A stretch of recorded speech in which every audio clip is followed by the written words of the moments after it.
चलो स्टार्ट करें। तो मैंने अभी तक तुमको ये स्ट्रैंड के बारे में बताया था, जो लास्ट लेक्चर में मैंने तुमको बता के रखा है, ठीक है, कि ये एक स्ट्रैंड और ये वाला दूसरा स्ट्रैंड। अब अपन स्टेप बाय स्टेप देखने जा रहे हैं कैसे रेप्लिकेशन होता है। रेप्लिकेशन जो होता है वो सेमी कंजर्वेटिव नेचर का होता है। सेमी कंजर्वेटिव क्यों होता है मैंने तुमको बताया था, एक पक्का का होता है, एक एक्स्ट्रा आता है। समझ में आया? सेमी कंजर्वेटिव याद है सबको? एक स्ट्रैंड टूटेगा, एक स्ट्रैंड और एक एक्स्ट्रा आता है। तो एक तो पापा का है ना, एक तो पेरेंट्स का और एक तो खुद नया है। इसके लिए क्या बोलते हैं, कैसा होता है? सेमी कंजर्वेटिव होता है। कैसा होता है? अब अपन स्टेप बाय स्टेप आगे बढ़ने जा रहे हैं, सब लोग ध्यान देना। टोटल कितने? 7 स्टेप्स, ठीक है। टोटल कितने स्टेप्स? 7 स्टेप। नोट्स खोल के रखो।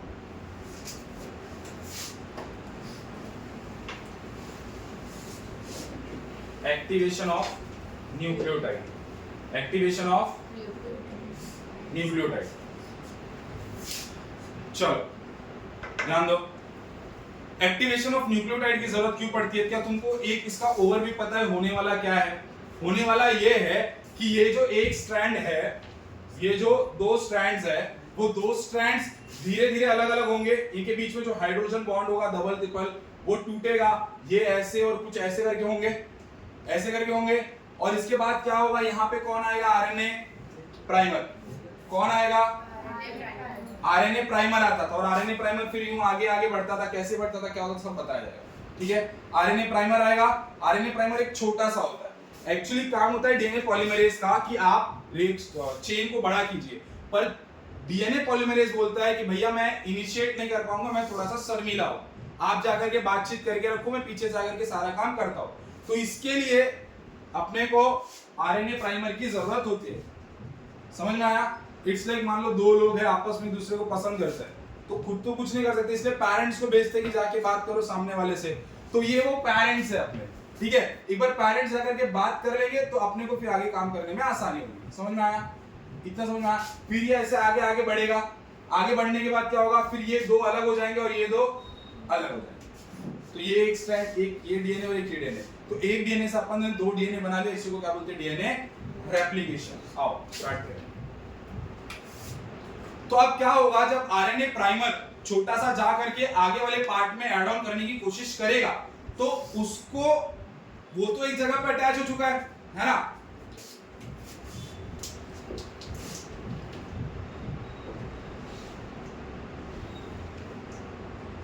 जी ट्रिपल बॉन्ड सी, ठीक है, A double bond T, C double bond A, ये हो चुका है। समझ में आया? अब जब मान लो ये स्प्लिट होगा, और स्प्लिट होने के बाद आरएनए जाकर के लगेगा, तो उसके बाद उसको आगे ला ला करके न्यूक्लियोटाइड को जोड़ते जाना है, जोड़ते जाना है। पर वो न्यूक्लियोटाइड को जोड़ने के लिए खुद तो जा नहीं सकता। न्यूक्लियोप्लाज्म में यहां से ला मैं न्यूक्लियोटाइड उठा के लाता हूं, क्योंकि वो तो अटैच हो चुका है डीएनए स्ट्रैंड से।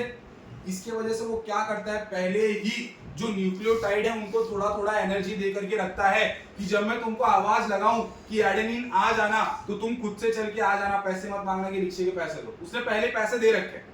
समझ में आया? तो इसीलिए अपने को सबसे पहले ही एक्टिवेशन ऑफ न्यूक्लियोटाइड करना पड़ता है, कि आसपास के न्यूक्लियोप्लाज्म में, आसपास के न्यूक्लियोप्लाज्म में जो भी न्यूक्लियोटाइड अपने पास है वो पहले से एक्टिवेटेड फॉर्म में हो।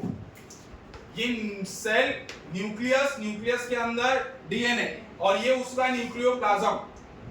तो ये जो 2 से 4 बनेगा वो न्यूक्लियस के अंदर ही बनेगा, न्यूक्लियस के अंदर ही बनेगा।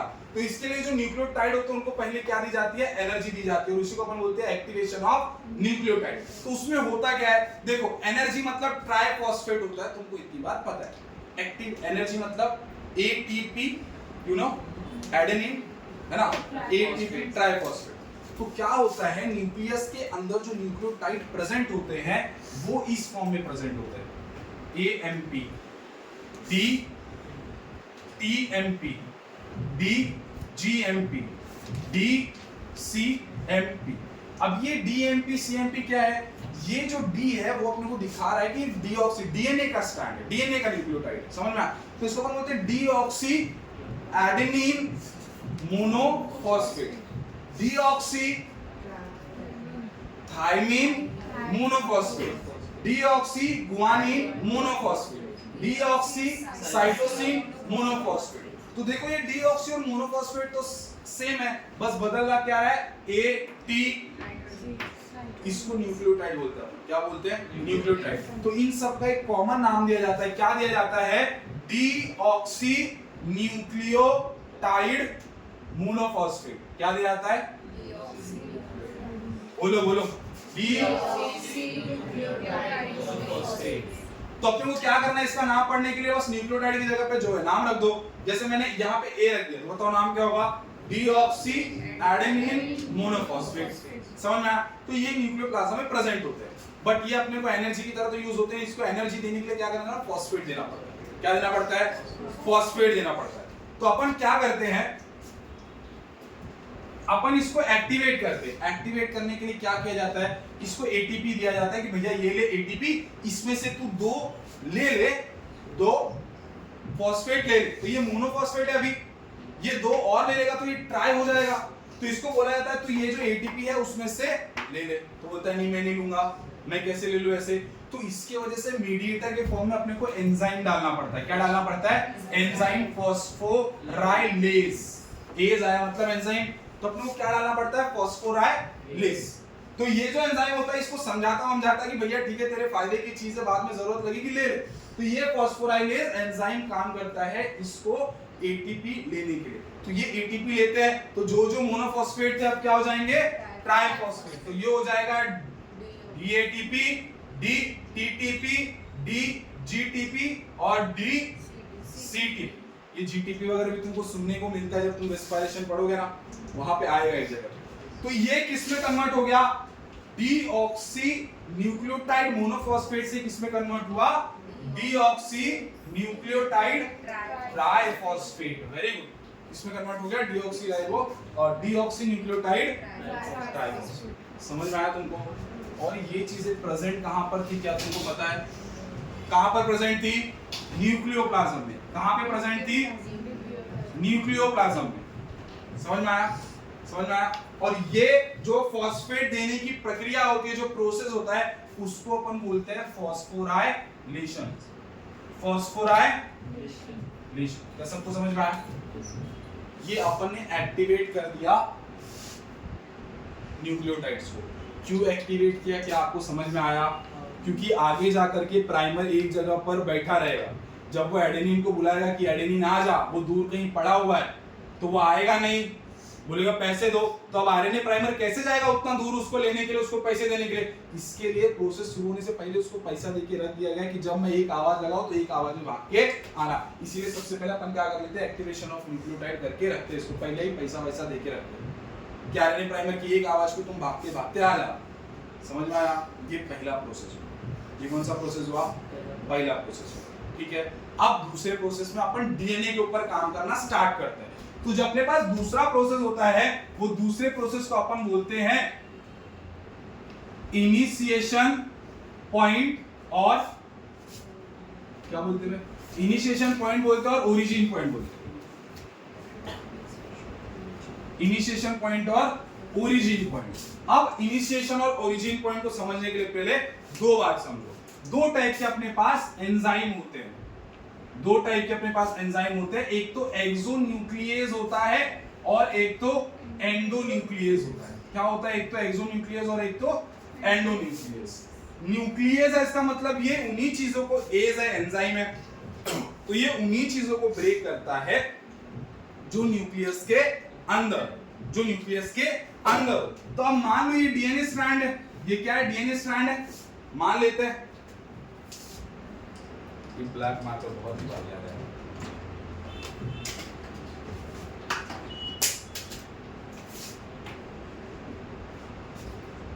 तो ये मान लेते अपन क्या है? डीएनए। ये क्या है? डीएनए। समझ में आया? तो एंडोन्यूक्लियस और आइसोन्यूक्लियस में फर्क समझना क्या होता है, समझ में आया? चलो देखो, एक्सोन्यूक्लियस नाम में समझ में आ रहा है। एक्सो मतलब बाहर, एंडो मतलब अंदर। तो एंडोन्यूक्लियस जो होता है वो जो डीएनए है उसके बीच में से जाकर के कट करना स्टार्ट करता है, बीच में से। जबकि एक्सोन्यूक्लियस क्या करेगा? पहले इसको कट करेगा ये अलग, फिर इसको कट करेगा ये अलग, फिर इसको कट करेगा ये अलग। या तो इस तरफ से स्टार्ट करेगा या तो उस तरफ से स्टार्ट करेगा, बीच में जाकर के नहीं कूदेगा। समझ में आया एक्सोन्यूक्लियस का क्या काम है और एंडोन्यूक्लियस का क्या काम है। एक्सोन्यूक्लियस, एक्सो मतलब बाहर, तो जो डीएनए का स्ट्रैंड है उसको बाहर से काटना स्टार्ट करेगा एक्सोन्यूक्लियस, जबकि एंडोन्यूक्लियस जो होगा वो एंडो मतलब अंदर, तो वो बीच में से कहीं भी जाकर के काटेगा। समझ में आया, समझ में आया सबको। तो अब यहाँ पे अपने को किस चीज की जरूरत होती है, एंडोन्यूक्लियस की जरूरत होती है। किसकी जरूरत होती है, एंडोन्यूक्लियस की। क्यों एंडोन्यूक्लियस की जरूरत होती है सर, देखिए मैंने आपको बताया था कभी भी जो दो स्ट्रैंड्स होते हैं वो आपस में कॉम्प्लीमेंट्री होते हैं। जैसे ए आया तो ए के सामने क्या आएगा, बी, जी आया तो सी, सी आया तो जी, ऐसे कॉम्प्लीमेंट्री में होते हैं। समझ में आया। और प्राइमर का ना एक फिक्स, प्राइमर क्या होता है, प्राइमर भी एक टाइप ऑफ क्या रहता है, स्ट्रैंड रहता है, एक स्ट्रैंड होता है, उसके ऊपर भी ए टी जी सी कुछ ना ऐसे लगा होता है, ठीक है, उसके ऊपर भी ऐसी चीजें लगी हुई होती है। समझ में आया, उसके ऊपर भी ऐसी चीजें लगी हुई होती है। तो प्राइमर जो है वो प्राइमर का भी कुछ एक सीक्वेंस है, ये प्राइमर का भी कुछ एक सीक्वेंस है। तो होता क्या है, अपने को जो ये डीएनए होता है, ये एंडोन्यूक्लियस जो आएगा वो यहां से शुरू करेगा और यहां तक जाकर के जितना बड़ा डीएनए सबको इंस्पेक्ट करेगा। और मैंने आपको बताया था डीएनए इतना बड़ा होता है कि एक तरफ से शुरू करके दूसरे तरफ तक अपन नहीं जा सकते। क्यों नहीं जा सकते, मैंने रस्सी का एग्जांपल दिया था। अगर अपन रस्सी एक लंबी है और उसकी एटम को अपन खोलते हैं तो वो धीरे धीरे वहां पर बल चढ़ता जाता है, उसमें जो कॉइलिंग है वहां पर बढ़ती जाती है। क्या तुमको फील हुआ, कॉइलिंग बढ़ती जाती है। इसके लिए अपन क्या करते हैं, इतनी बड़ी रस्सी को नहीं खोलने के बजाय अपन उसको छोटे छोटे पार्ट में कट करते हैं और कट करके फिर अपन उसको फटाफट से उसकी कॉइलिंग छुड़ाते हैं। समझ में आया, समझ में आया। तो ये मान लेते हैं अपन इतना बड़ा डीएनए है ना, ऐसा बहुत बड़ा डीएनए था। तो सबसे अपन ने क्या करा, उसको अपन को छोटे छोटे पार्ट्स में कट करना था, छोटे छोटे पार्ट्स में कट करना था। तो ये एंडोन्यूक्लियस आएगा और एंडोन्यूक्लियस उसको जाकर के छोटे छोटे पार्ट्स में कन्वर्ट करेगा। ठीक है, अब मान लेते अपने को ये एक पार्ट मिला, अपने को ये एक पार्ट मिला। ठीक है, अब अपने को इसमें रेप्लिकेशन स्टार्ट करना है। तो रेप्लिकेशन स्टार्ट करने के लिए क्या होता है, जो अपने पास एंडोन्यूक्लियस होता है वो यहां से जाकर के यहां तक पूरे डीएनए को देखता है। अब देखने के बाद वो ये चीज डिसाइड करता है कि मुझे जो अपने पास ये प्राइमर है, जो अपने पास आरएनए प्राइमर है, वो प्राइमर का कॉम्प्लीमेंट्री इस पूरे डीएनए में मेरे को कहां मिला है। समझ में आया क्या बोला मैंने, वो यहां भी कट कर सकता है, वो यहां भी कट कर सकता है, वो यहां भी कट कर सकता है, कहीं भी कर सकता है, पर वो कहां कट करता है, वो कहां कट करता है, जहां उसको आरएनए प्राइमर का कॉम्प्लीमेंट्री मिलेगा, जहां पे उसको आरएनए प्राइमर का कॉम्प्लीमेंट्री मिलेगा। समझा क्या बोल रहा हूं, कॉम्प्लीमेंट्री। देखो ये टी है, टी के बाद ये ए है, ए के बाद सी है, सी के बाद ए है, ए के बाद जी है।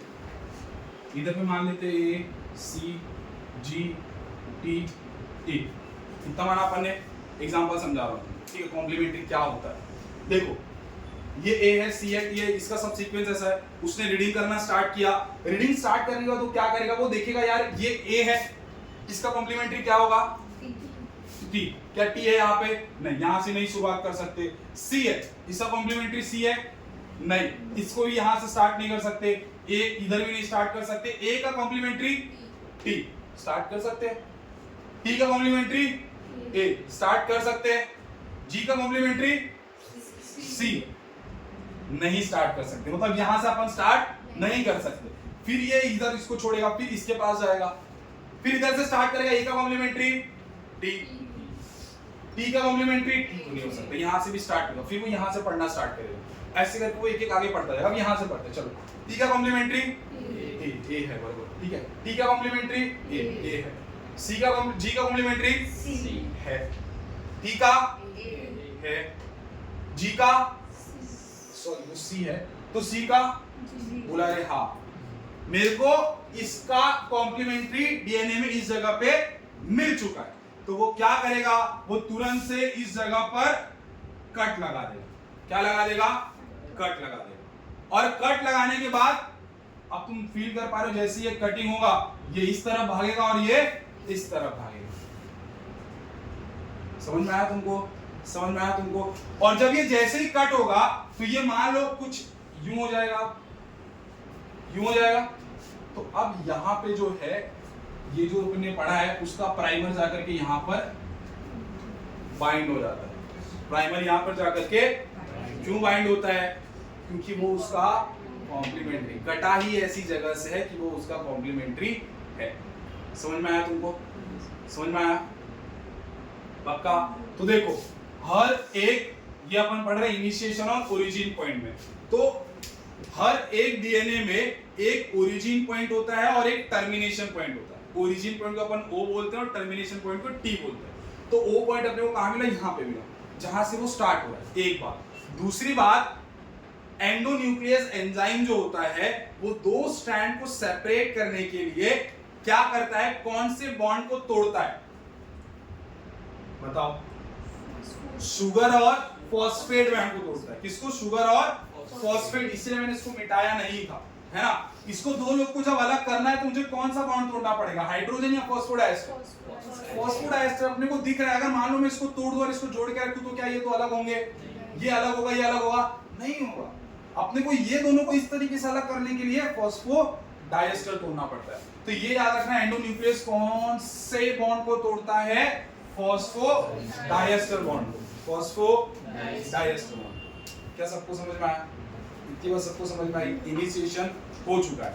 अब ये वाला पार्ट अलग हो चुका है और ये वाला पार्ट अलग हो चुका है। समझ में आया सबको? आरएनए मतलब पूरे इसमें एक वाली होगा। आरएनए मतलब ब्रेकडाउन। ये ब्रेकडाउन देखो अपन ने बहुत छोटे छोटे पार्ट में डाला। ये वाला जो ब्रेकडाउन हुआ ना, ये वाला ब्रेकडाउन भी इसी पैटर्न में होता है। जो अपन ने इतने बड़े डीएनए को इतने छोटे छोटे डीएनए में डिवाइड किया है, वो भी इसी बेसिस पे डिवाइड करके रखा है। ठीक है, चलो अपना इनिशिएशन हो गया है। अब अपन क्या करेंगे? ये वाला पार्ट अपने पास अलग है, ये वाला अलग है। तो अब इतना पार्ट अलग है पर ये दोनों अभी भी इस फॉर्मेट में रहेंगे। क्यों इस फॉर्मेट में रहेंगे? क्योंकि टी ने इसको अभी भी इस तरीके से जकड़ के रखा है। यहाँ पे इसको ए ने इस तरीके से जकड़ के रखा है। तो अब मैंने ये वाले पार्ट को अलग किया। अब मैं क्या करूंगा? अब मेरे को मेरा दूसरा स्टेप होगा इनको तोड़ना। तो जैसे मैं इसको तोड़ूंगा, ये वाला थोड़ा सा ऐसे हो जाएगा, ये ऐसे हो जाएगा। फिर मैं इसको भी तोड़ दूंगा तो ये और ऐसे जाएगा और ये और ऐसे जाएगा। ऐसे करके जब मैं तोड़ दूंगा तो ये ऐसे और ये ऐसे। तो अपने को क्या मिलेगा? रेप्लिकेशन फॉर्क बोलते हैं इसको। क्या बोलते हैं? जो कैसे शेप का होता है? Y shape. Step by step.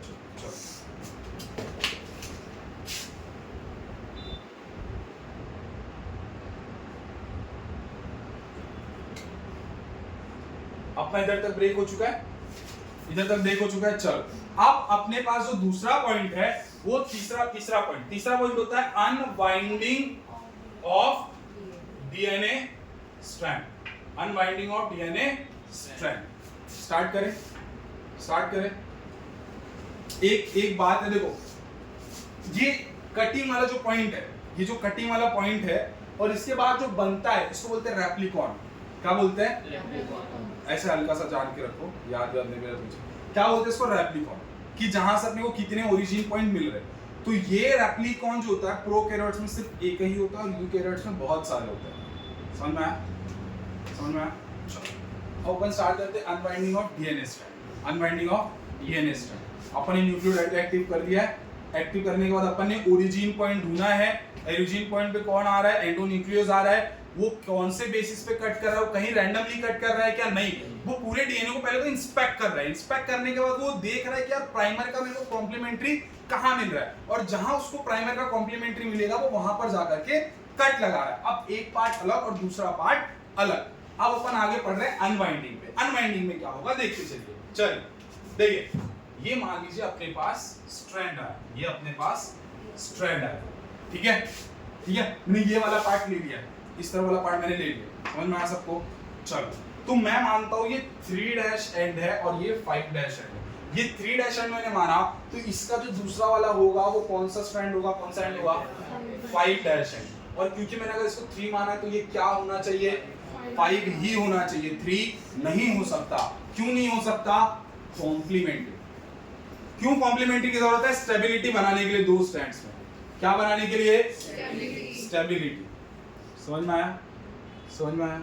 मैंने आपको एक एग्जांपल बताया था एक स्टेबिलिटी का, प्यूरिन का स्ट्रक्चर और पिरिमिडीन का स्ट्रक्चर। प्यूरिन के साथ पिरिमिडीन ही बाइंड करता है। अगर नहीं बाइंड करेगा तो देखो प्यूरिन का स्ट्रक्चर बड़ा था, पिरिमिडीन का छोटा था। ठीक है, तो एक बड़ा एक छोटा एक छोटा एक बड़ा, दोनों छोटे छोटे हो गए तो गड़बड़ है, दोनों बड़े बड़े हो गए तो गड़बड़ है। इसीलिए एक तरफ अगर छोटा आया तो दूसरी तरफ बड़ा ही आना है। ऐसे सिमिलरली अगर यहाँ 5 डैश एंड है तो यहाँ पर क्या आना चाहिए, 3 डैश एंड ही आना चाहिए। तो मैंने एक अगर कोई डिसाइड किया कि 3 डैश एंड तो इसका अपोजिट वाला एंड 5, इसके सब पैरेलल वाला 5। समझ में आया? समझ में आया सबको? तो ये 5 है तो इसका 5 का ये क्या होगा, 3 होगा। समझ में आया? अब मैं आपको बता दूं, हर एक स्टैंड है तो उसका एक 3 डैश एंड होगा और एक 5 डैश एंड होगा। तो जाहिर सी बात है जो आरएनए प्राइमर है, अच्छा इसको आरएनए क्यों बोल रहे हैं? एक रीजन सिंगल स्ट्रैंड और दूसरा रीजन डीऑक्सी, ऑक्सीजन की कमी इसमें नहीं। तो अपन फिलहाल ये बेसिस लेके चलते हैं कि एक सिंगल स्ट्रैंड है, इसलिए अपन इसको क्या बोल रहे हैं, आरएनए बोल रहे हैं। और प्राइमर क्यों बोल रहे हैं? क्योंकि यही जाकर के इनिशिएट कराने वाला है। मेन काम है डीएनए पॉलीमरेज का, कि डीएनए पॉलीमरेज, पॉलीमरेज मतलब ज्यादा करना, पॉलीमर बनाना, किसका, डीएनए का।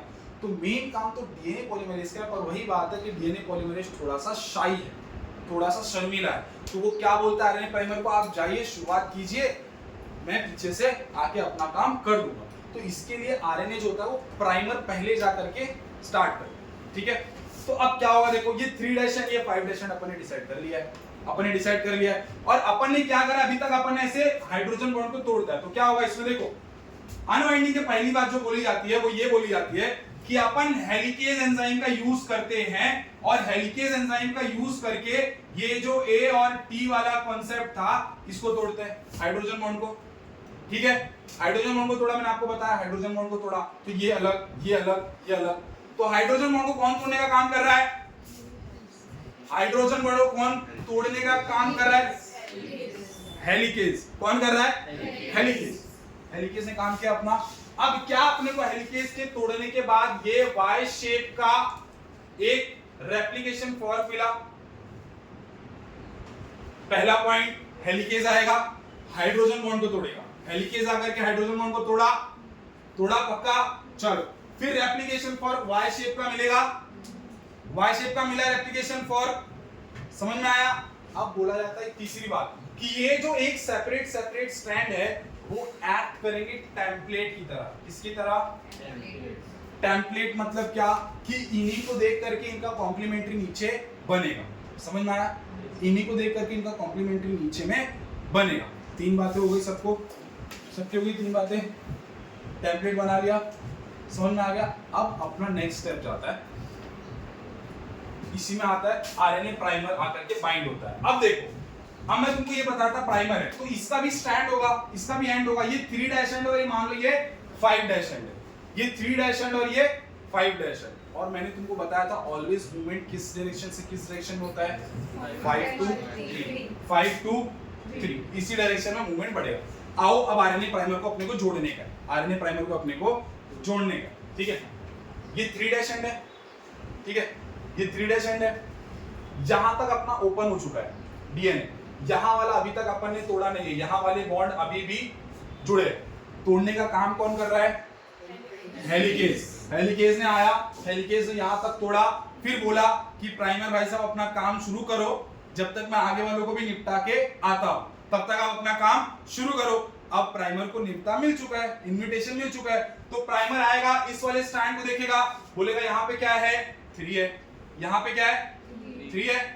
3 पे आकर के कौन जुड़ेगा, 5 वाला जुड़ेगा। कौन जुड़ेगा, 5 जुड़ेगा,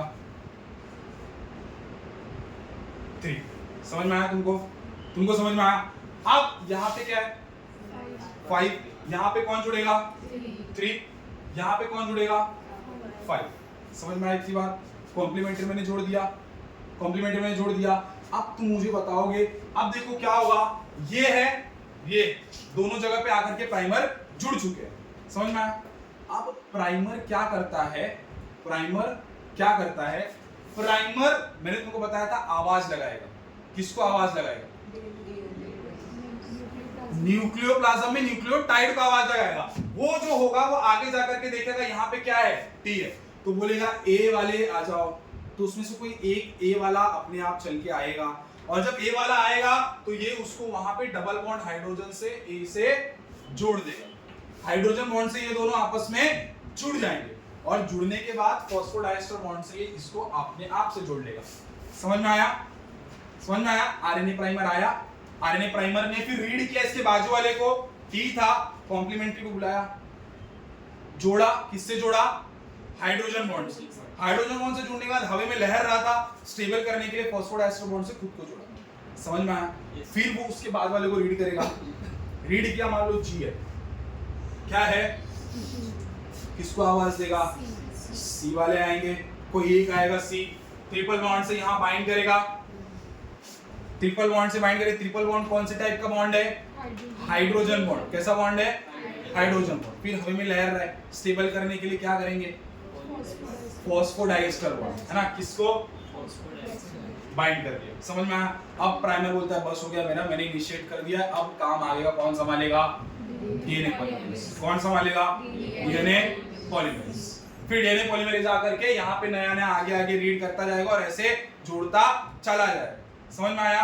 तो देखो डायरेक्शन कहाँ है? 5 डायरेक्शन से 3 डायरेक्शन की तरफ जा रहा है। ये वाले का तो समझ में आ गया। अब अपन पढ़ते हैं ये वाला, ठीक है। अब ये किस डायरेक्शन में जाएगा? 5 2 3। अरे ये क्या है? ये क्या है? आगे तो कुछ है ही नहीं, इसीलिए अपन इस वाले को क्या करते हैं, यहां जोड़ने के बजाय हेलिकेज ने जहां तक काटा है ना वहां से जोड़ते हैं। या इसका 3 के पे क्या आएगा? 5 और यहाँ पे क्या आएगा? 3। समझ में आया? इसको अंदर क्यों लगाया, बाहर क्यों नहीं लगाया? बाहर क्यों नहीं लगाया? अगर बाहर लगाता तो यार आगे कुछ था ही नहीं, इसके लिए हेलिकेज ने यहां तक छोड़ा तो मुझे यहां पे इसको लगाना पड़ा। सेम प्राइमर वापस से काम शुरू करेगा, काम शुरू करेगा। 3 के आगे यहाँ पे उसको जो दिखेगा उसका कॉम्प्लीमेंट्री बुलाएगा, यहाँ पर ऐड करेगा फॉस्फोडाइएस्टर बॉन्ड। दूसरा वाला कॉम्प्लीमेंट्री बुलाया, हाइड्रोजन बॉन्ड, फॉस्फोडाइएस्टर बॉन्ड। अब इसके बाद कौन आएगा? DNA polymerase. डीएनए पॉलीमरेज इसको आगे 5 to 3 डैश के डायरेक्शन में आगे लेके चला जाएगा। समझ में आया? समझ में आया? ये तो बात हुई इतने पार्ट की, ये बात हुई इतने पार्ट की। हेलिकेज ने यहाँ तक काम किया, अब आरएनए प्राइमर अपना काम कर रहा है। अब हेलिकेज आगे की तरफ बढ़ेगा। जब हेलिकेज आगे की तरफ बढ़ेगा तो देखो ये जो 1 2 लूप था, अब ये दूसरा लूप भी खुलेगा। अब ये दूसरा लूप भी खुलेगा और ये जो पहला लूप था वो यहां तक है अपना, ठीक है। तो आरएनए प्राइमर दिख रहा है तुमको? मुझे इसके नीचे बनाना चाहिए तो आपको ज्यादा अच्छा समझेगा।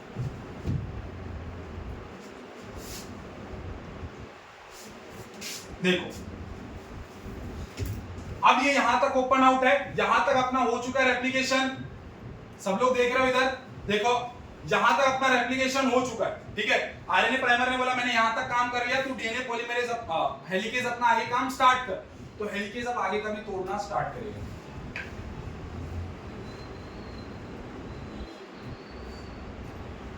यहां तक अपना 5 ये 3 डैश एंड है और ये 5 डैश एंड है। तो अपना प्राइमर जो है वो यहां से आगे की तरफ बढ़ता जा चुका है और अपना इस तरफ से जो स्टार्ट हुआ था 5 dash end to 3 dash end इस तरफ आगे बढ़ रहा है। समझ में आया? समझ में आया? अब हेलिकेज ने बोल दिया भाई आरएनए प्राइमर मैंने आगे वाला भी खोल दिया है, अब तू इधर भी काम करने के लिए आगे आ जा। तो प्राइमर बोलेगा यार तू पॉलीमरेज अब मैंने इनिशिएट तो कर दिया था, अब तू आगे अपना काम संभाल। तो ये बोलेगा ठीक है मैं आगे, पॉलीमरेज बोलेगा मैं आगे काम संभालता हूं। पॉलीमरेज फिर से वही 5 डैश टू 3 डैश आगे आगे आगे आगे बढ़ता चला जाएगा, यहां तक कर ले। दूसरे स्टैंड की बात करते हैं। दूसरे स्टैंड की बात करें, पॉलीमरेज तो वापस से इसी डायरेक्शन में बढ़ता चला जाएगा। तो आरएनए प्राइमर बोलेगा अरे रुक रुक भाई, अपने को आप उस तरफ नहीं जाना, अपने को कहां जाना है? पीछे जाना है। तो आरएनए डीएनए पॉलीमरेज क्या बोलेगा? भैया आपने इस तरफ तो कुछ जोड़ा ही नहीं है। तो बोलेगा यार मैं कैसे जोड़ूं, मेरा तो डायरेक्शन 5 to 3 है, मैं पीछे जा नहीं सकता। तो बोलेगा भैया मैं भी पीछे नहीं जा सकता, आपने इनिशिएट किया नहीं है पीछे। तो बोलेगा रुक रुक मैं अपने दूसरे भाई को भेजता हूं। तो यहाँ पर अपने पास दूसरा वाला प्राइमर आएगा, क्योंकि ये वाला प्राइमर पीछे जा नहीं सकता और डीएनए पॉलीमरेज भी पीछे जाएगा नहीं क्योंकि इनिशिएट हुआ नहीं। इसके लिए अब इस वाले स्टैंड पे अपने को दूसरा आरएनए प्राइमर लाके लगाना पड़ेगा। अब दूसरा आरएनए प्राइमर फिर वही सीन देखो 3 डैश 5 डैश। समझ में आया? ये 3 डैश है ना, देखो 3 डैश 3 डैश। समझ में आ रहा है? समझना? तो ये 3 डैश पे इसका कॉम्प्लीमेंट्री 5 डैश लगेगा और इसका यहाँ पे 3 होगा। अब फिर वापस से 5 to 3 है, वापस से इस डायरेक्शन इनिशिएट होगा। समझ में आया? तो अब वापस से क्या होगा, ये ला करके एक लगाया hydrogen bond phosphodiester bond, hydrogen bond phosphodiester bond. समझ में आया सबको? सबको समझ में आया? फिर इसके आगे बोलेगा अब डीएनए पॉलीमरेज तो अपना काम कर, बोलेगा हाँ भैया अब आपने इनिशिएट कर दिया, मैं आगे बढ़ सकता हूँ। ये आगे बढ़ना स्टार्ट करेगा कौन? DNA polymerase. समझ में आया? इधर तक काम खत्म हुआ। अब तीसरे वाले लूप की बारी, फिर तीसरा वाला लूप वापस से खुलेगा, है ना? तीसरा वाला लूप खुलने की बारी जा रही है इस बार। अब जब तीसरा वाला लूप खुलेगा, तुम देख लो इधर तक काम हो चुका है, इधर तक काम हो चुका है। अब ये वाले का कोई सीन नहीं, ये वाला तुरंत आगे बढ़ता चला जाएगा। एक प्राइमर इधर, एक प्राइमर इधर, फिर वही पीछे वाली दिक्कत, फिर वही दिक्कत, पीछे प्राइमर जा नहीं सकता, पॉलीमरेज इनिशिएट कर नहीं सकता। इसके लिए वापस से एक प्राइमर यहाँ पर आएगा। समझ में आ रहा है? फिर वो आकर के इनिशिएट करेगा हाइड्रोजन बॉन्ड फॉस्फो, बोलते रहोगे, hydrogen bond phosphodiester bond, hydrogen bond phosphodiester bond, दो बना दिया। अब कौन आएगा? DNA polymerase. डीएनए पॉलीमरेज इसको आगे बढ़ाएगा, फिर वो जाकर के यहाँ तक आ जाएगी। तो अल्टीमेटली तुम एक चीज ऑब्जर्व कर पा रहे हो, एक स्ट्रैंड पे तो कंटिन्यूअस बनता जा रहा है और दूसरे स्टैंड पर डिसकंटिन्यूअस है। कैसा है? डिसकंटिन्यूअस है। तो ये जो कंटिन्यूअस होता है इसको अपन बोलते हैं लीडिंग स्ट्रैंड। क्या बोलते हैं? Leading strand. और ये जो अपना डिसकंटिन्यूअस बनता है उसको क्या बोलते हैं? Lagging strand. समझ में आया सबको? सबको समझ में आया लीडिंग और लैगिंग? तीसरा स्टेप अपने पास था अनवाइंडिंग। अनवाइंडिंग में अपन ने क्या करा? हेलिकेज एंजाइम को बुलाया। किसको बुलाया? हेलिकेज एंजाइम को बुलाया। उसने हाइड्रोजन बॉन्ड तोड़ के दिया, हाइड्रोजन बॉन्ड तोड़ के दिया, ठीक है? हाइड्रोजन बॉन्ड तोड़ने के बाद अपने को क्या मिला? रेप्लिकेशन फॉर्क मिला। क्या मिला? रेप्लिकेशन फॉर्क के बाद वो कैसे काम करता है? Act as a template. किसकी तरह काम करता है? टेम्पलेट की तरह। ये तीसरा स्टेप हुआ। अब चौथा स्टेप अपने पास आता है, क्या होता है अपने पास तीसरा? चौथा स्टेप, ये तीन हुआ ना, चौथा अपने पास होता है ये रेप्लिकेशन फॉर्क ही होता है। रेप्लिकेशन फॉर्क में क्या होता है कि ये जो देखो दो स्ट्रैंड्स अलग अलग हो गए, दो स्ट्रैंड अलग अलग हो गए। तो मैंने एक चीज बताया था आपको, जब ये दो स्ट्रैंड आपस में अलग होंगे तो इनको आपस में मिलने की चुल मची होगी। तो इन दोनों को अलग अलग रखने का काम कौन करता है? इसका चौथा point SSB, single stranded binding protein. Third point का 4 पॉइंट समझ में आया? चौथा पॉइंट क्या था कि जब रेप्लिकेशन फॉर्क बन जाएगा वाई, तो दोनों को चुल मचेगी, वापस से आपस में आकर के मिलते हैं, है ना? हम दूर नहीं होंगे। तो उन दोनों को अलग करने का काम कौन करेगा? सिंगल स्ट्रैंडेड, एक इधर बांधने का और एक इधर बांधने का, सिंगल स्ट्रैंडेड बाइंडिंग प्रोटीन। समझ में आया सबको? अब उसके बाद रेप्लिकेशन फॉर्क बनेगा। ये रेप्लिकेशन फॉर्क बना, अब ये दोनों आपस में कुछ नहीं कर पा रहे, तो ये जो ये होगा और ये होगा, ये बोलेगा चलो आपस में कॉइलिंग करते हैं। तो ये टेलीफोन का वायर तुमने देखा है, तो ये वाला जो स्ट्रैंड होगा वो टेलीफोन की वायर की तरह से कॉइल्ड होगा। तो फिर वो कॉइलिंग को छुड़ाने के लिए अपने को एक एंजाइम लगता है, उसको अपन क्या बोलते हैं? Helix relaxing enzyme. क्या बोलते थे दयान? Helix relaxing enzyme. जब उनको अलग किया तो वो सुनिंदर, जब दोनों को अलग किया तो दोनों मिलना चाह रहे, तो मिलने नुकसान रहा, मिलने के लिए कौन सा एंजाइम रोका उन दोनों को? कौन सा protein? Very good, binding protein, single stranded binding protein. एक स्ट्रैंड ये, एक स्ट्रैंड ये, दोनों को मिलने से कौन रोका? Single stranded binding protein. समझ में आया? फिर दोनों अलग थे, दोनों कॉइल्ड हो गए आपस में, तो दोनों की इंडिविजुअल कॉइलिंग को हटाने के लिए कौन लगा? हेलिक्स। हेलिक्स ऐसे ही तो होता है ना मेरे भाई। तो ये हेलिक्स है, ये सिंगल, ये भी हेलिक्स के फॉर्म में प्रेजेंट है, डीएनए वाला ये भी हेलिक्स के फॉर्म में प्रेजेंट है। तो ये हेलिक्स को स्ट्रेट करने के लिए क्या लग रहा है अपने पास? Helix relaxing enzyme. दो एंजाइम याद है सबको? सबको याद हो गए? पक्का? चलो, ये अपने पास हो गया 4 पॉइंट रेप्लिकेशन फॉर्क अपन ने बना रखा है। अब पांचवा होता है फॉर्मेशन ऑफ न्यू स्ट्रैंड। कुछ नहीं पढ़ा चुका मैं formation of new strand. Formation of new strand में क्या है? प्राइमर से लेकर के आखिरी वाला पूरा क्या होता है? फॉर्मेशन ऑफ न्यू स्ट्रैंड में क्या बोला जाता है कि RNA primer bind to the complementary site, first point. Second point, it reads the complementary, it reads the template DNA and add the complementary nucleotide. By the hydrogen bond, दूसरा point.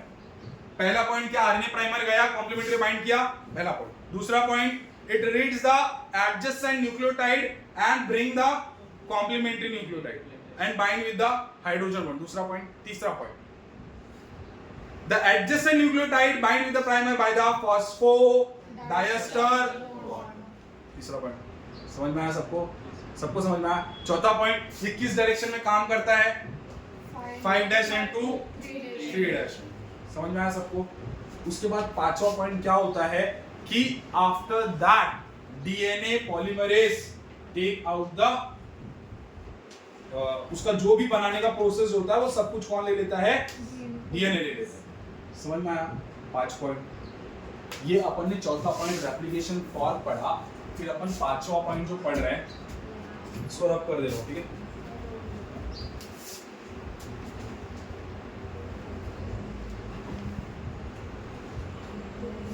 ये इसमें सब कुछ कवर हो गया, ठीक है? चौथा वो पढ़ लिया अपन ने, पांचवा अपन क्या पढ़ रहे हैं? पांचवा अपन पढ़ रहे हैं formation of new strand, formation of new strand. तो न्यू स्ट्रैंड में पहला क्या हुआ, आरएनए प्राइमर आएगा। आरएनए प्राइमर क्या करेगा, कॉम्प्लीमेंट्री को रीड करेगा और रीड करके कॉम्प्लीमेंट्री न्यूक्लियोटाइड लेके आएगा। न्यूक्लियोटाइड किससे जुड़ेंगे, हाइड्रोजन बॉन्ड से जुड़ेंगे। हाइड्रोजन बॉन्ड से जुड़ने के बाद एडजेसेंट किससे जुड़ेंगे, फॉस्फोडाइएस्टर बॉन्ड से जुड़ेंगे। उसके बाद उसको कौन टेक ओवर कर लेगा, डीएनए पॉलीमरेज। कौन करेगा, डीएनए पॉलीमरेज उसको टेक ओवर कर लेगा। Activation of nucleotide. ये अपने पास कौन सा पॉइंट हुआ, पांचवा पॉइंट। कौन सा पॉइंट, पांचवा पॉइंट। समझ में आया? पांचवें पॉइंट में अपन ने क्या बताया, पांचवें पॉइंट में अपन ने यही बताया है कि जहां से लेकर के यहां तक का अंदर का जो प्रोसेस हो रहा है। थर्ड पॉइंट तो एक्चुअली क्या है, सिर्फ उसको अलग करना। अलग करने के बाद जो बना उसको अपन ने क्या बोला, replication for cases. Fourth point, fifth point में जाकर के अपना स्टार्ट होता है आरएनए प्राइमर का बनना। समझ में आया? आरएनए प्राइमर बन गया। अब छठा पॉइंट जाकर के अपने पास होता है सिक्स्थ पॉइंट, इधर लिख लो, देख लो। सिक्स्थ पॉइंट अपने पास होता है लीडिंग स्ट्रैंड और लैगिंग स्ट्रैंड। लीडिंग स्ट्रैंड और लैगिंग स्ट्रैंड, और उसी में होता है लीडिंग टेम्पलेट और लैगिंग टेम्पलेट। तो टेम्पलेट जो होता है ना, ये जो अपने पास पैरेंटल है उसको टेम्पलेट बोलते हैं, और ये जो नया बन रहा होता है उसको क्या बोलते हैं, स्ट्रैंड बोलते हैं। समझ में आया? तुमको पता है ये ऊपर वाला क्या है, लीडिंग है, और नीचे वाला क्या है, लैगिंग है। ये क्यों लीडिंग है, कंटिन्यूअस। ये क्यों लैगिंग है, डिसकंटिन्यूअस। ये लीडिंग और ये लैगिंग। तो अगर ये लीड, तो ऊपर वाले को क्या बोलेंगे, लीडिंग टेम्पलेट। क्या बोलेंगे ऊपर वाले को, मैंने तुमको बोला ना जब ये दोनों अलग होते हैं तो दोनों ही इंडिविजुअली कैसे काम करते हैं, act like a template, act like a template. समझ में आया? तो ऊपर वाला क्या होगा, डीएनए लीडिंग टेम्पलेट, नीचे वाला लीडिंग स्ट्रैंड। जो डीएनए का पहला वाला था वो टेम्पलेट है, और जो नया बना है वो स्ट्रैंड है। तो ये लीडिंग टेम्पलेट और ये नीचे वाला लीडिंग स्ट्रैंड। तो तुम मुझे बताओगे एकदम नीचे वाला क्या है, लैगिंग टेम्पलेट। Very good. और उसके जस्ट ऊपर वाला लैगिंग। समझ में आया? समझ में आया? ये क्या है, डिसकंटिन्यूअस है। क्या है, डिसकंटिन्यूअस है। तो एक तुमको ये मिल रहा है, एक ये मिल रहा है, एक ये मिल रहा है। तो जो इंडिविजुअली अपने को इतना बड़ा बड़ा मिलता है ना, उसको बोलते हैं ओकाज़ाकी फ्रैगमेंट। क्या बोल रहे हैं, ओकाज़ाकी फ्रैगमेंट। क्या बोल रहे हैं, ओकाज़ाकी फ्रैगमेंट। क्या बोल रहे हैं, ओकाज़ाकी फ्रैगमेंट। समझ में आया? तो अपने को छठा पॉइंट क्या था, लीडिंग स्ट्रैंड और लैगिंग स्ट्रैंड। लीडिंग स्ट्रैंड और लैगिंग स्ट्रैंड। और इसी स्ट्रैंड में अपने को पढ़ना पड़ता है ये ओकाज़ाकी फ्रैगमेंट को अपन ज्वाइन कैसे करते हैं, है ना? ओकाज़ाकी फ्रैगमेंट को अपन ज्वाइन कैसे करते हैं, ये इसमें पढ़ना पड़ता है। पढ़ाने जा रहा हूं, ध्यान देना, ध्यान दे रहे हो सब लोग। देखो, एक कंटीन्यूअस मिल गया, एक डिसकंटीन्यूअस मिला, पर अपने डीएनए में डिसकंटीन्यूअस का काम चलेगा क्या, डिसकंटीन्यूअस का काम चलेगा क्या, नहीं। इसका मतलब अपने को इसको कंटीन्यूअस करना पड़ेगा। तो ये कंटीन्यूअस कैसे होता है मैं तुमको वो बताने जा रहा हूं। समझा? समझा? चलो देखो, पहला पॉइंट, इसको कंटिन्यूएशन बनाने के लिए मैं क्या बोल रहा हूं वो देखो। पहला पॉइंट क्या होता है, डीएनए पॉलीमरेज जो होता है वो खुद ही क्या करता है, आरएनए प्राइमर को क्या ये बोर्ड में दिख रहा है क्या, ये क्या बोल रहा हूं मैं? हाँ, नहीं दिख रहा तो देख लो मैं क्या लिख रहा हूं यहाँ पे, कि अपन को बेसिकली ये ऐड करना है। तो ऐड करने का स्टेप क्या है? तो ऐड करने का सबसे पहला स्टेप ये होता है कि जो डीएनए पॉलीमरेज होता है वो खुद ही जाता है, बोलता है भैया मैंने आपसे हेल्प लिया था, अब आपका काम हो चुका है, अब आप निकल लो। ठीक है, तो क्या करता है वो आरएनए प्राइमर को रिमूव करता है। क्या लिखा है? आरएनए प्राइमर को रिमूव करता है डीएनए पॉलीमरेज। अब आरएनए प्राइमर को जब वो रिमूव करेगा तो उसकी जगह खाली रह जाएगी ना, उसकी जगह खाली रह जाएगी, तो उसकी खाली जगह को भरने का काम भी यही करता है। ये क्या करता है? उसकी जगह पे जो भी कॉम्प्लीमेंट्री न्यूक्लियोटाइड होता है उसको ला करके वहां पर रख देता है। मतलब क्या है? ये आरएनए प्राइमर था स्टार्टिंग का, जब डीएनए, ये मान लो यहाँ पे वाले पे देखते हैं, ये आरएनए प्राइमर था, जब इसको हटाएगा डीएनए पॉलीमरेज को, ये खाली जगह रह जाएगी। तो वो खाली जगह को फिल करने के लिए डीएनए पॉलीमरेज क्या करेगा? न्यूक्लियोप्लाज्म में जो भी पड़े हैं उनको ला करके यहाँ पर ऐसे अटैच करेगा। तो ये डीएनए पॉलीमरेज ने काम करा, पहला काम डीएनए पॉलीमरेज ने कर लिया, आरएनए प्राइमर हटा दिया, उसकी जगह पे कॉम्प्लीमेंट्री ले आया। फिर उसके बाद दूसरा एंजाइम आता है लाइगेज। कौन आएगा? लाइगेज क्या करेगा? वो जो फ्रेगमेंट्स है उनको ज्वाइन कर देगा। Join the fragments, join the, ध्यान से सुनो, अभी याद करवा के पूछने वाला है ना, और चॉकलेट भी मिलेगा, बताएगा। ठीक है, चलो ये दूसरा हो गया लाइगेज। लाइगेज क्या कर रहा है? ज्वाइन कर रहा है दो फ्रेगमेंट्स को। दो बातें हो गई। अब ये दोनों सीधे सीधे है, पर डीएनए तो सीधे होता नहीं है, उनमें तो ऐसा होता है। तो इसी के लिए अपने पास तीसरा एंजाइम आता है टोकोआइसोमेरेज। कौन आता है? ये क्या करेगा? ये कॉइलिंग करवाएगा। 6 बातें हो गई, इधर ही बात खत्म हो जाती है। और 7वीं बात को जो बोला था फालतू होता है, formation of a daughter DNA. तो जैसे तुम ये सब कर लोगे अपने आप वो डीएनए डॉटर डीएनए बन जाएगा। ये 6 स्टेप है डीएनए रेप्लिकेशन से। ठीक है, इंडिविजुअली अपन इसको अच्छे से समझा, आओ अपन इसको मर्ज करके एक साथ में सब कुछ याद करने की कोशिश करते हैं। ठीक है, चलो जितने पॉइंट बताए वो याद करें। जैसे अनवाइंडिंग में मैंने आपको कितना, अनवाइंडिंग में मैंने 4 पॉइंट बताया, तो ये 4 पॉइंट याद होने चाहिए। रेप्लिकेशन फॉर्म में 1 पॉइंट बताया, तो 1 पॉइंट याद होना चाहिए। ठीक है, फिर मैंने आपको ये formation of DNA strand 4 point बताया, तो 4 पॉइंट याद होने चाहिए। न्यूक्लियोटाइड में क्या करवाया वो याद होना चाहिए। ठीक है, सेकंड पॉइंट में मैंने 2 पॉइंट बनाए, 2 पॉइंट बताया। एक तो क्या, ओरिजिन और के लिए O पॉइंट होता है और टर्मिनेशन के लिए T पॉइंट होता है, पहली बात। दूसरी बात कौन आता है? एंजाइम के बारे में। तो जिस टॉपिक के अंदर जितने पॉइंट्स बताए जा रहे हैं वो पॉइंट्स आपको याद होने चाहिए। ठीक है, समझ में आया? रिवाइज करें सब लोग। ये अपना क्या था? It's all about DNA replication. फटाफट से एक बार मैं रिवाइज करता हूँ। ठीक है, तो उसका वीडियो पॉज करके अपन रिवाइज करेंगे साथ, आपको याद करवा। ठीक है, चलो पहला पॉइंट 7 पॉइंट है। ठीक है, पहला पॉइंट है एक्टिवेशन ऑफ न्यूक्लियोटाइड। क्यों जरूरत है? ताकि बाद में अपने को कुछ करना ना पड़े, आवाज देने पे आ जाए। तो क्या था? न्यूक्लियोप्लाज्म में सब मोनोफॉस्फेट के फॉर्म में थे, तो इसको अपन क्या बोलते हैं? D nucleotide, deoxynucleotide, monophosphate. Nucleotide ताकि ए टी सब आ जाए, एक कॉमन नाम दे दिए। और ये प्रेजेंट कहां पे है? न्यूक्लियोप्लाज्म में प्रेजेंट है, जिसको एटीपी दे रहे थे मगर ये ले रहे थे, तो एंजाइम कौन आया? फॉस्फोराइलेज। इसने इसको एटीपी दिलवाया, तो इसने एटीपी में से 2 फॉस्फेट लेकर के किसमें चला गया? ट्राइफॉस्फेट। और ये इस प्रोसेस को अपन बोलते हैं क्या? फॉस्फोराइलेशन। बोलते बोलते चलो तो अच्छा। ठीक है, फॉस्फोराइलेशन। दूसरा पॉइंट आता है इनिशिएशन, ओरिजिन, है ना। तो ओरिजिन में क्या होता है? एक पॉइंट होता है जहां से स्टार्ट होता है उसको अपन बोलते हैं ओरिजिन पॉइंट। ओ पॉइंट जहां पे खत्म होगा उसको टर्मिनेशन पॉइंट, टी पॉइंट। पहली बात। दूसरी बात, 2 टाइप के एंजाइम, एक्सोन्यूक्लियस और एंडोन्यूक्लियस। जो बाहर से काटेगा वो एक्सोन्यूक्लियस, जो बीच से काटेगा वो एंडोन्यूक्लियस। एंडोन्यूक्लियस जो होता है जो इतने बड़े डीएनए को छोटे-छोटे पार्ट्स में कट करता है। वो कट कहीं भी करता है क्या? नहीं, वो पूरा इंस्पेक्ट करेगा और उसको जहां पर आरएनए प्राइमर का कॉम्प्लीमेंट्री मिलेगा वहां पर पे कट लगा देगा। ठीक है, समझ में आया? कट मारा, तो इसी को अपन बोलते हैं क्या? इनिशिएशन। ठीक है, अब अपन आते हैं unwinding of the DNA strand. तो अपने पास एक छोटा स्ट्रैंड मिल चुका है। अब छोटा स्ट्रैंड मिलने के बाद अपन क्या करते हैं? फिर उसको अनवाइंडिंग के लिए अपन हेलिकेज एंजाइम को लाते हैं। किसको लाते हैं? हेलिकेज। हेलिकेज आकर के 1 को काटा, थोड़ा सा अलग, 2 को काटा और अलग, 3 को काटा और अलग, 4 को काटा और अलग। तो हेलिकेज एंजाइम कट करने के बाद अपने को कैसा क्या मिलता है? Replication fork. रेप्लिकेशन फॉर्क कैसा शेप होता है इसका? Y shape. रेप्लिकेशन फॉर्क मिला। अब जब ये वाई शेप बन जाता है तो ये वाला स्ट्रैंड भी टेम्पलेट और ये वाला स्ट्रैंड भी टेम्पलेट। ठीक है, अब ये दोनों आपस में मिलने की कोशिश करते हैं। कौन रोकेगा? SSB, single stranded binding protein, ये इसको रोक के रखता है। ठीक है, अब दोनों अलग हो गए, चौथा स्टेप कंप्लीट। अब पांचवा स्टेप आता है रेप्लिकेशन फॉर्क बनाना। तो रेप्लिकेशन फॉर्क में क्या होता है, ये वाई शेप्ड है। अब ये रेप्लिकेशन फॉर्क कैसे बने? अब ये जो स्ट्रैंड है वो आपस में कॉइल कर, तो वो कॉइलिंग को रोकने के लिए कौन सा enzyme? Helix relaxing enzyme. Very good, कौन सा एंजाइम? Helix relaxing enzyme. ये अपने पास चौथा है रेप्लिकेशन वाला पॉइंट।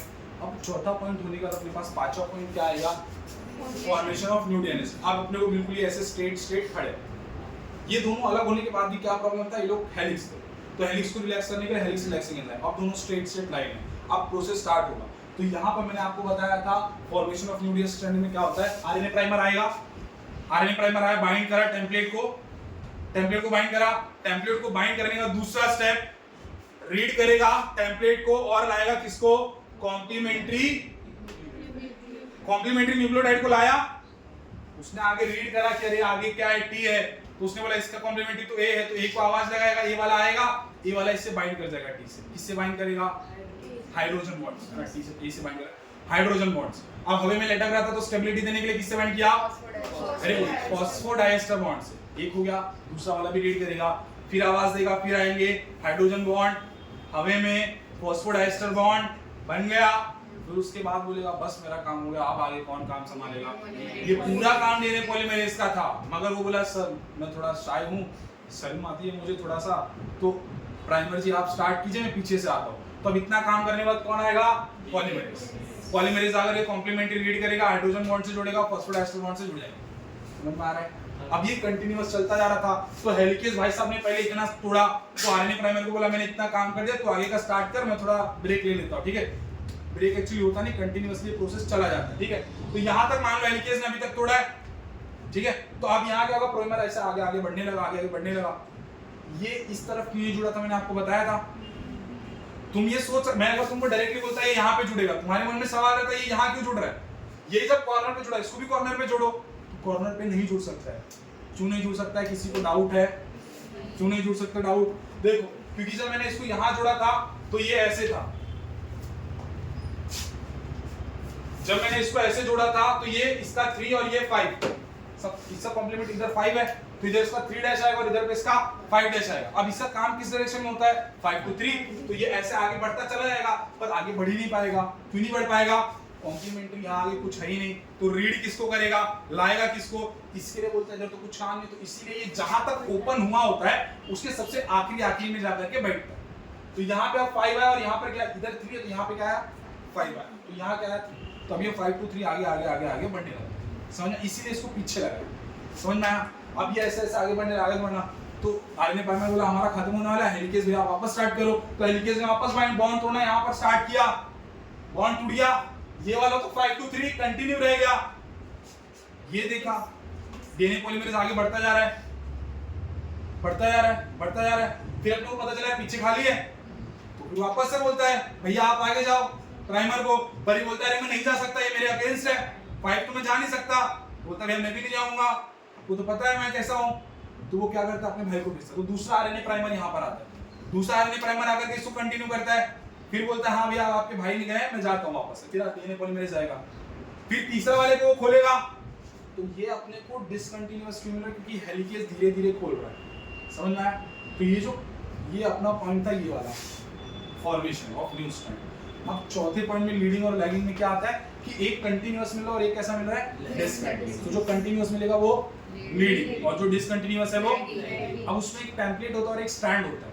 तो जो डीएनए का पुराना वाला डीएनए का पार्ट होगा वो टेम्पलेट है और जो नया अपन ने बनाया वो स्ट्रैंड है। समझ में आया? सबको? ये लीडिंग और लैगिंग का कांसेप्ट है। ठीक है, उसके बाद अपन ने क्या पढ़ा? ये ओकाज़ाकी फ्रेगमेंट को अटैच कैसे करेंगे। तो देखो पहले क्या होगा? आरएनए प्राइमर को हटाया जाएगा। तो आरएनए प्राइमर को हटाने के लिए क्या किया जाएगा? कौन हटाएगा? DNA polymerase. कौन हटाएगा? DNA polymerase. तो डीएनए पॉलीमरेज उसको हटा देगा तो उसकी जगह खाली हो जाएगी। तो क्या किया जाएगा?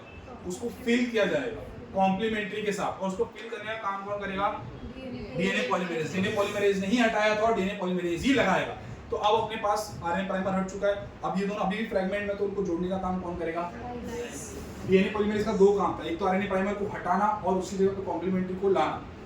पहला पॉइंट। दूसरा पॉइंट लाइगेज का आना, लाइगेज क्या करेगा, सबको जोड़ देगा। अब दो स्ट्रैंड पैरेलली हैं पर होते तो ऐसे हैं, तो उनको हेलिक्स बनाने का काम कौन करेगा, कॉइलिंग करने का काम करेगा। समझ में आया सबको, सबको समझ में आया का ये था। और सातवां पॉइंट क्या होता है, formation of daughter DNA, new daughter DNA. तो एक तो ऊपर वाले में तो कोई प्रॉब्लम ही नहीं, डायरेक्टली बन रहा है। नीचे वाले में प्रॉब्लम था, उसको भी अपन ने रीडिंग लाइन सही किया। समझ में आया सबको। एक बात, ये जो डीएनए पॉलीमरेज है वो दो टाइप का, मतलब जो प्रोकैरियोट्स होते हैं उनमें डीएनए पॉलीमरेज ही होता है, और जो अपन होता है ह्यूमन में उसमें ये यूकैरियोट्स में ये काम डीएनए पॉलीमरेज अल्फा होता है, बस अल्फा का फर्क है। प्रोकैरियोट्स में उस एंजाइम का नाम क्या होगा, डीएनए पॉलीमरेज, और यूकैरियोट्स में उस एंजाइम का नाम क्या होगा, डीएनए पॉलीमरेज अल्फा। समझ में आया, समझ में आया। This is all about DNA replication in the eukaryotes. Done? Done? चलो इसको रोक दो।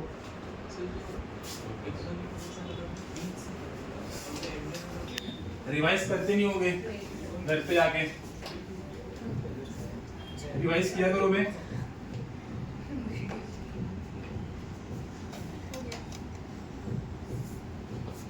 सिमिलरली ये वाला जो मौका है आपको 2 बार और मिलने वाला है चैप्टर में, है ना, ओरियो पाने का।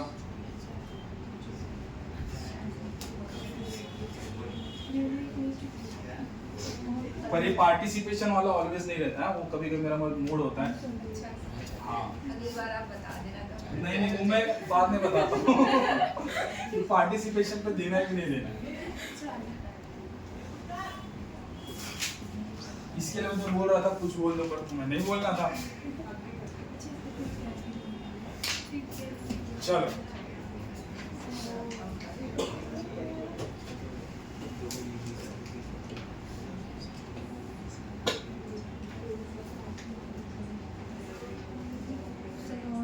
मुझे मैसेज करो जरा, 6 कितने, 1 2 3 4 7 क्रिकेट और 1 बॉलिंग, तो मैसेज करो। चलो लास्ट टॉपिक स्टार्ट करें।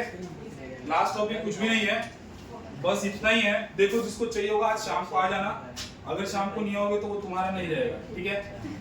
समझ में आया मैं क्या बोल रहा हूँ, तुम नहीं आओगे तो तुम नहीं पाओगे। चलो नहीं, वो मैं खाऊंगा फिर, हैं।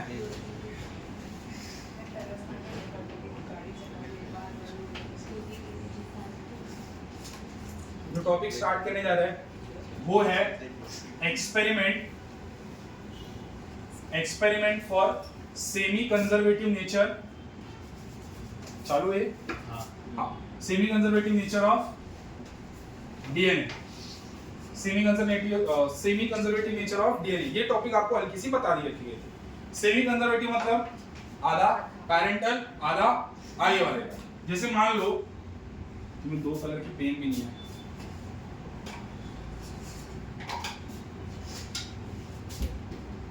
जैसे मान लो ये पैरेंटल डीएनए, क्या है ये पैरेंटल डीएनए। तो जब पैरेंटल डीएनए से एक डीएनए से जो 2 डीएनए बनता है तो अपने को पता था, देखो रेप्लिकेशन फॉर्मेशन से ऐसे कुछ तो हो रहा था, ठीक है। तो ये तो पैरेंट का था और ये क्या होता था, ये ऐड ऑन होता जा रहा था। ये क्या होता जा रहा था, ऐड ऑन होता जा रहा था, ठीक है, जो न्यूक्लियोप्लाज्म में आसपास प्रेजेंट था। तो एक जो था वो पुराना था और एक जो था वो नया था। तो आधा कंजर्व किया है अपन ने, आधा पुराना वाला ही रखा है। तो पुराने वाले को बचा के रखना इज अ कंजर्व, ठीक है। तो आधा बचा के रखा और आधा नहीं बचा है, तो that's what is called semi conservative nature. इसको प्रूव किसने किया था, इसको प्रूव किया था, डीएनए किसने खोजा था, नहीं, हाँ, मेसलसन एंड स्टाल, हाँ, मेसलसन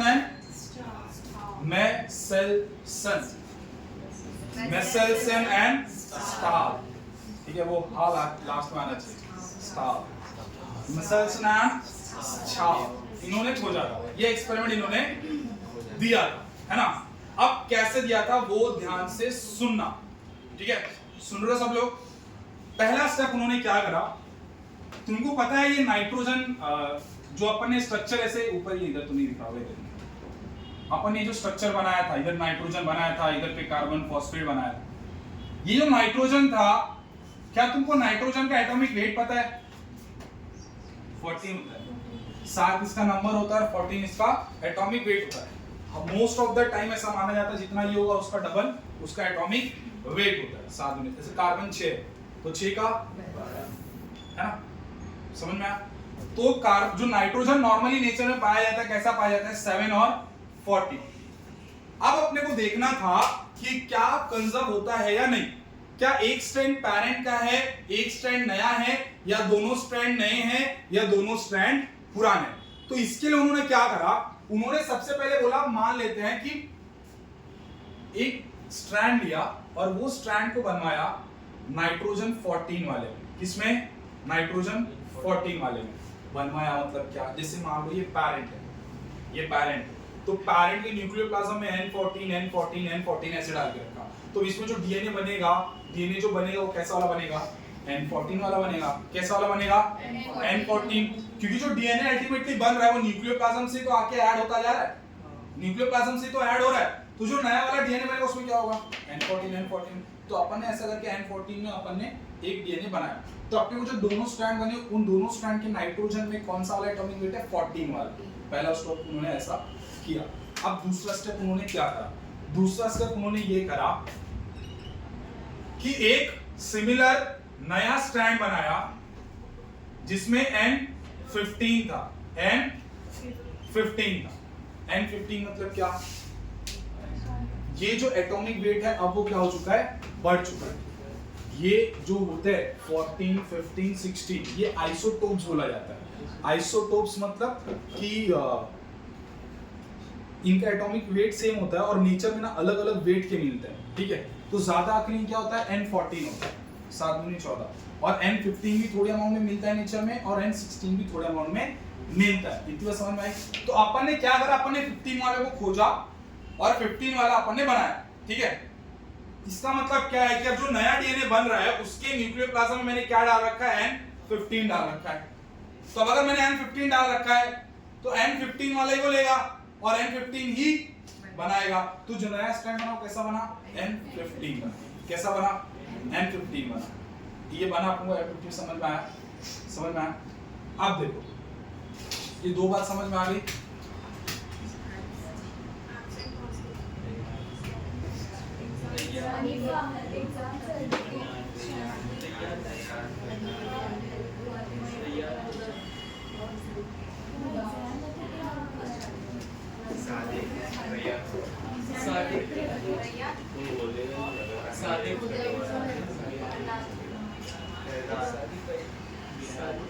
बताया नाम बताया, सादिक बताया, जाते हुए बता देना है सादिक ऑप्शन। चलो हाँ, इतना समझ में आया तुमको? अब मैं तुमको बताता हूँ एक चीज, electric density gradient. Electric density gradient ये क्या होता है? देखो कोई भी चीज है, अगर मान लो मैंने एक बीकर लिया, बीकर में जो हल्का होगा वो ऊपर आएगा, जो वजन होगा वो नीचे जाएगा, है ना? लकड़ी अपन पानी में डालते ऊपर रहती है, उसका वेट कम होता है, ठीक है? जबकि जो अंदर जो मान लो सिक्का डाला है वो अंदर जाता है, तो सिक्का अंदर क्यों जाता है? उसका वेट ज्यादा होता है। तो जिसका वेट ज्यादा होता है वो कहाँ जाता है? अंदर जाता है, और जिसका वेट कम होता है वो कहाँ रहता है? बाहर, ऊपर रहता है।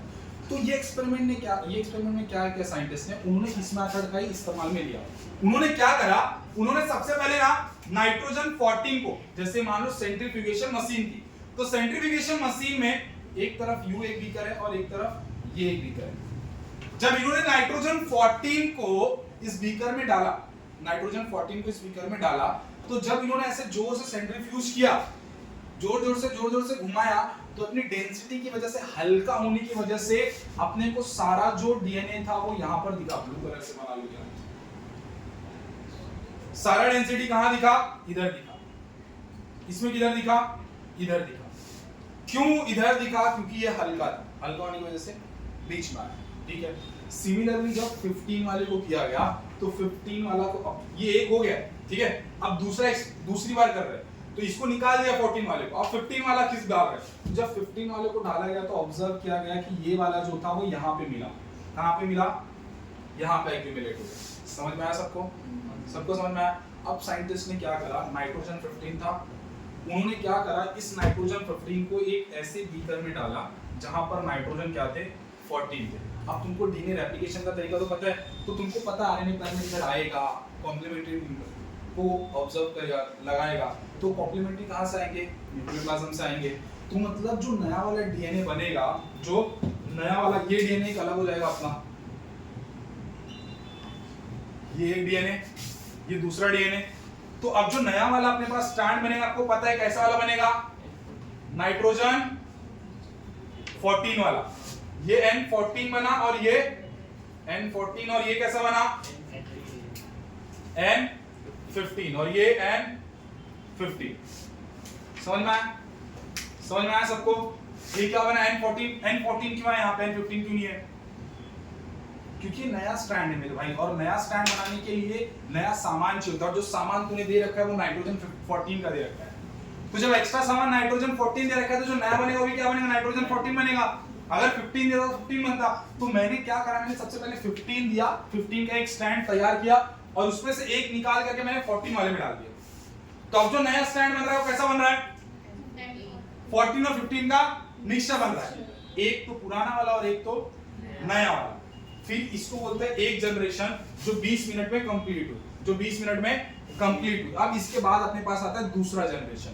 जब इसको सिमिलरली वापस से कंटिन्यू किया गया, जब सिमिलरली वापस से कंटिन्यू किया गया, तो तुमको समझ आ रहा है ये वापस से 2 स्ट्रैंड का 4 बनेगा और इसका भी 2 का, मतलब ये 1 का 2 और ये 1 का 2, तो 2 का टोटल कितना बनेगा, 4 बनेगा। तो वापस से ये दोनों कैसे काम करेंगे, टेम्पलेट, तो एक तो नाइट्रोजन 15 और एक तो नाइट्रोजन 14। सिमिलरली यहां पर एक तो नाइट्रोजन 14 और एक तो नाइट्रोजन 15। टेम्पलेट बन गए। अब नया स्ट्रैंड बनेगा, नया स्ट्रैंड बताओ किसका बनेगा, 15 का या 14 का? हाँ, दोनों का बनेगा। मतलब इनके अंदर जो नया नया आएगा, नया नया जो ऐड होगा, वो कौन सा स्ट्रैंड होगा, नाइट्रोजन 14 या नाइट्रोजन 15? 14। कितने लोग बोलते 15? कितने लोग बोलते 14? सब क्यों 14 है बेटा, ब्लैक टी शर्ट वो मत नहीं। हाँ, नेक्स्ट फैजान पक्का बताएगा। 14 बनेगा, मतलब स्टार्टिंग में 14 ही अपीयर होता है ना। 14 अपीयर नहीं होता, अपन यहाँ पे क्या दे रखा है, 14 दे रखा है। तो अल्टीमेटली न्यूक्लियोप्लाज्म से लेगा, तो न्यूक्लियोप्लाज्म अपन ने दे क्या रखा है, 14 दे रखा है। तो इसलिए अब जो नया जो भी बनेगा वो क्या बनेगा, 14।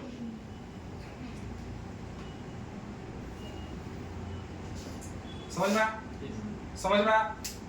तो जब इसको घुमाया तो बैंड कहां मिला अपने को, पीछे, नीचे, है ना, बाहर।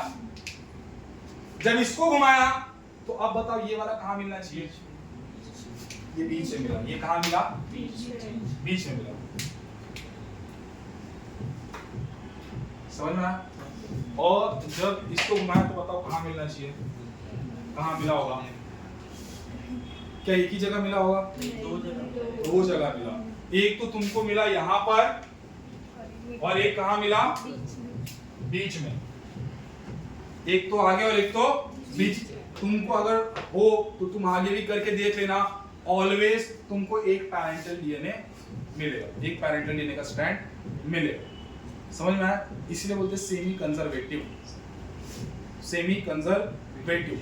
समझ में आया सबको कि ये वाला भी जो स्ट्रैंड बना है उसमें से एक तो पुराना वाला है और एक तो नया वाला है। ये भी जो बना है उसमें एक तो पुराना वाला और एक तो, समझ में आया? This is the experiment done by Messelson and Stark by using the experiment electric density gradient, है ना, equilibrium density gradient है।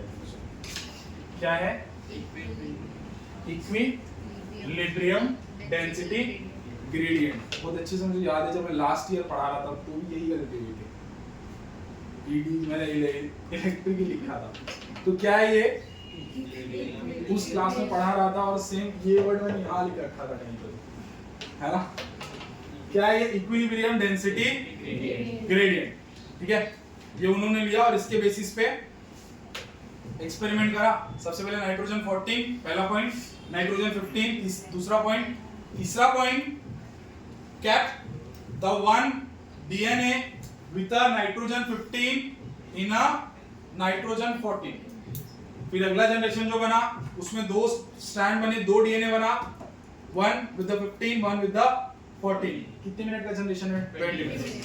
यहाँ पे क्या आएगा? 20 मिनट. तो ये हो गया फर्स्ट जनरेशन और ये हो गया सेकंड जनरेशन.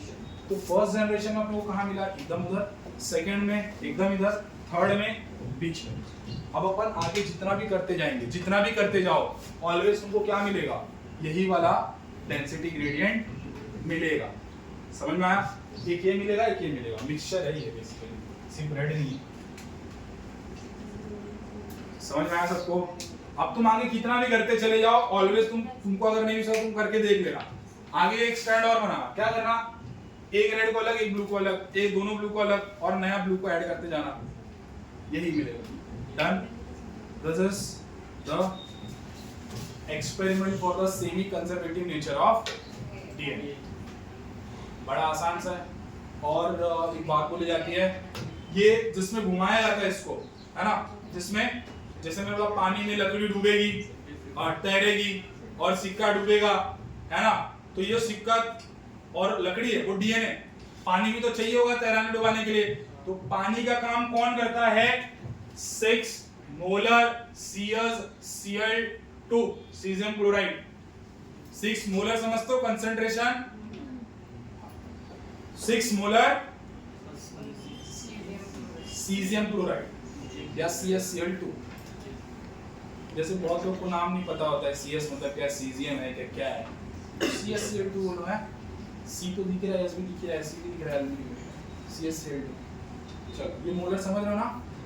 इसका मतलब 1 लीटर पानी में 6 ग्राम सीजियम क्लोराइड है.